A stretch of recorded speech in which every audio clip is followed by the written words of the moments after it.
ನನ್ನನ್ನು ಶೂರದ ತೀರುತ್ತಿರುವುದು ಕಂದ. ಈ ನಿನ್ನ ತಾಯಿ ಹೃದಯವನ್ನು ಪರರು ಅರಿಯಲಾರೆ. ನಿನ್ನ ವಿಚಾರದಲ್ಲಿ ನಾನು ಮಾಡಿದ ಅಪರಾಧ ಇದುವರೆಗೂ ಯಾರ ಸಂಗಡೂ ಹೇಳಲಾರದೆ ಈ ನನ್ನ ಉದರನ್ನು ಇಟ್ಟುಕೊಂಡು ನಾನೆಷ್ಟು ನೋವನ್ನು ಅನುಭವಿಸಿದೆನೆಂದು ಆ ಪರಮಾತ್ಮನಿಗೆ ಮಾತ್ರ ಗೊತ್ತು ಕಂಡ. ನೀನು ಜೀವಿಸುವ ವಿಚಾರ ನನಗೆ ತಿಳಿದಿಲ್ಲ. ಶ್ರೀಕೃಷ್ಣ ಪರಮಾತ್ಮನಿಂದ ತಿಳಿಯಿತು.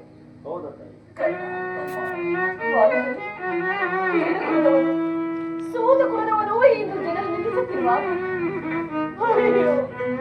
ಇನ್ನೇನೆಷ್ಟು ನೋವನ್ನು ಅನುಭವಿಸಿರುವೆಯೋ ಅದಕ್ಕೆಲ್ಲ ನಾನೇ ಕಾರಣ. ಕ್ಷಮಿಸು ಪುತ್ರ, ಕ್ಷಮಿಸು. ನೀನು 5 ಜನ ವೀರ ಪುತ್ರನ್ನು ಪಡೆದ ವೀರ ಮಾತೆ, ಪರಮ ಭಾಗ್ಯವನ್ನು ಜನನೇ ಕುಂತಿದ್ದೀವಿ.